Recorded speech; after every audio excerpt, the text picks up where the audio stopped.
നമസ്കാരം. അമേരിക്കയും ഇറാനും തമ്മിലുള്ള സംഘർഷം ഇനി ഒഴിവാക്കാനാകാത്ത ഒരു യുദ്ധത്തിലേക്ക് നീങ്ങുകയാണ് എന്ന സൂചന പുറത്തുവരികയാണ്.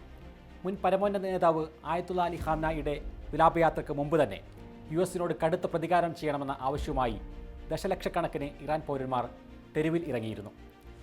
ഇറാൻ്റെ പുതിയ പരമോന്നത നേതാവായ മുജ്തബ ഖാംനായി മുൻ പരമോന്നത നേതാവ് ആയത്തുള്ള അലി ഖാംനായിയുടെ സംസ്കാര ചടങ്ങുകൾക്ക് ശേഷം ആദ്യ ഔദ്യോഗിക സന്ദേശം പുറത്തുവിട്ടു. തൻ്റെ പിതാവിൻ്റെ ചോരക്ക് കടുത്ത പ്രതികാരം ചെയ്യും എന്നാണ് പ്രതിജ്ഞ. അമേരിക്ക ഇതുവരെ ഇറാനുമായി ഉണ്ടാക്കിയ ഒരു കരാറിനോടും വിശ്വസ്തത പുലർത്തിയിട്ടില്ല. അതിനാൽ ഇരു രാജ്യങ്ങളും തമ്മിലുള്ള ഒരു വലിയ യുദ്ധമുഖം ഇനി അനിവാര്യമാണ് എന്നാണ് ഇറാനിൽ നിന്നുള്ള വിലയിരുത്തലുകൾ. കഴിഞ്ഞ ആഴ്ചയിലെ പ്രധാന ലോക വാർത്തകൾ സമഗ്രമായി കാണാം. വേൾഡ് വിത്തസിലേക്ക് സ്വാഗതം.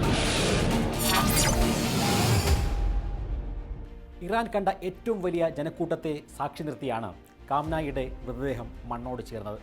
അമേരിക്കയുമായുള്ള താൽക്കാലിക വെടിനിർത്തലിൻ്റെ തണലിൽ സംസ്കാരം നടത്താം എന്നായിരുന്നു ഇറാൻ്റെ കണക്കുകൂട്ടൽ. എന്നാൽ ഇറാൻ്റെ എല്ലാ കണക്കുകൂട്ടലുകളെയും തെറ്റിച്ച് സംസ്കാര ചടങ്ങുകൾ നടക്കുന്ന അതേ സമയത്ത് തന്നെ അമേരിക്ക കടുത്ത സൈനിക ആക്രമണം ഇറാനിൽ അഴിച്ചുവിട്ടു. ഒരു വശത്ത് കോടിക്കണക്കിന് ജനങ്ങൾ തെരുവിൽ വിലാപയാത്ര നടത്തുമ്പോൾ മറുവശത്ത് ഇറാൻ്റെ തന്ത്രപരമായ സൈനിക താവളങ്ങളിലും തീരദേശ മേഖലകളിലും അമേരിക്കൻ മിസൈലുകൾ പതിക്കുകയായിരുന്നു. ഖാംനായിക്കായുള്ള വിലാപയാത്ര വെറുമൊരു ചടങ്ങായിരുന്നില്ല, മറിച്ച് തകർന്നുപോയെന്ന് വിധിച്ച ഇറാൻ ഭരണകൂടത്തിൻ്റെ ശക്തി പ്രകടനമായിരുന്നു. ഞങ്ങൾ ട്രംപിനെ കൊല്ലും എന്നെഴുതി കൂറ്റൻ ബാനറുകൾ ഇവിടെ പ്രത്യക്ഷപ്പെട്ടു. ഈ ഘട്ടത്തിലാണ് ഹോർമൂസിലൂടെയുള്ള ഗതാഗതം പൂർണ്ണതോതിൽ പുനഃസ്ഥാപിക്കുന്നതിനായി ഇറാനുമേൽ സൈനിക സമ്മർദ്ദം ശക്തമാക്കി അമേരിക്ക രംഗത്തു വന്നത്. കഴിഞ്ഞ മാസം ഇരു രാജ്യങ്ങളും ഒപ്പുവെച്ച ധാരണാപത്രത്തിന് വിരുദ്ധമായാണ് കാര്യങ്ങളെല്ലാം നടക്കുന്നത്. 2 പതിറ്റാണ്ട് കാലത്തെ ഗസ ഭരണം ഉപേക്ഷിക്കുന്നതായി ഹമാസ് പ്രഖ്യാപിച്ചിരിക്കുന്നു. വെടിനിർത്തൽ കരാറിൻ്റെ തുടർച്ചയായാണ് നിർണായക രാഷ്ട്രീയ നീക്കം. ആഭ്യന്തര മന്ത്രാലയത്തിലെ ജീവനക്കാർ ജോലിയിൽ തന്നെ തുടരും എന്ന് ഹമാസ് അറിയിക്കുന്നു.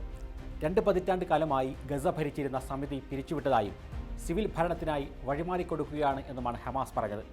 2006 തിരഞ്ഞെടുപ്പിലെ വിജയത്തിന് ശേഷം 2007 മുതൽ ഗസ ഭരിക്കുന്ന ഹമാസിൻ്റെ വലിയൊരു രാഷ്ട്രീയ മാറ്റമാണിത്.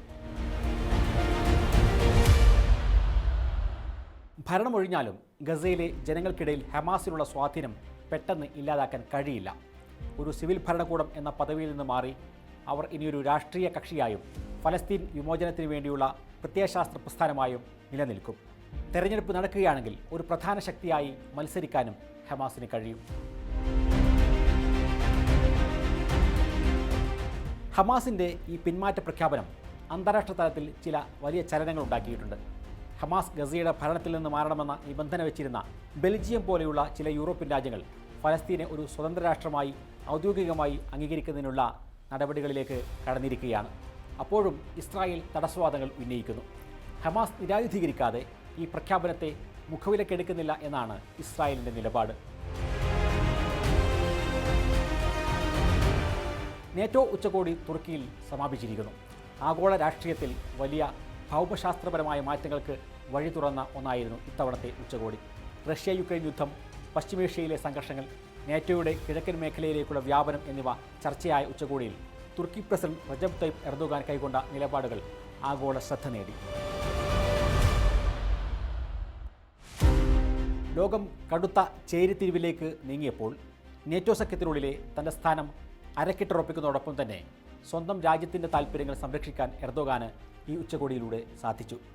എന്നാൽ ഇതേ ഉച്ചകോടിയിൽ നിന്നുണ്ടായ പുതിയ പ്രഖ്യാപനങ്ങൾ വരും ദിവസങ്ങളിൽ വലിയ അന്താരാഷ്ട്ര പ്രതിസന്ധികൾക്ക് വഴി തുറക്കും. ഇറാൻ ഒരിക്കലും ആണവായുധങ്ങൾ സ്വന്തമാക്കാൻ പാടില്ല എന്നും ഹോർമുസ് കടലിടുക്കിലെ നാവിക ഗതാഗത സ്വാതന്ത്ര്യം മാനിക്കണമെന്നും നേറ്റോ മുന്നറിയിപ്പ് നൽകുന്നു. ഇത് തുർക്കിക്ക് നൽകുന്നത് മറ്റൊരു മുന്നറിയിപ്പാണ്. കാരണം നേറ്റോ രാജ്യങ്ങളുടെ ഭൂപടം പരിശോധിച്ചാൽ ഇറാനുമായി അതിർത്തി പങ്കിടുന്ന ഏക നേറ്റോ രാജ്യമാണ് തുർക്കി. ഇറാനെതിരെ കരമാർഗം ഒരു സൈനിക നീക്കം നടത്തേണ്ടി വന്നാൽ നേറ്റോക്ക് തുർക്കിയിലൂടെ മാത്രമേ പ്രവേശിക്കാൻ കഴിയൂ. നേറ്റോയുടെ കുടക്കീഴിൽ ഇറാനുമായുള്ള ഒരു വലിയ സംഘർഷത്തിലേക്ക് തുർക്കിയെ വലിച്ചിഴക്കാനാണ് ചിലർ ശ്രമിക്കുന്നത്.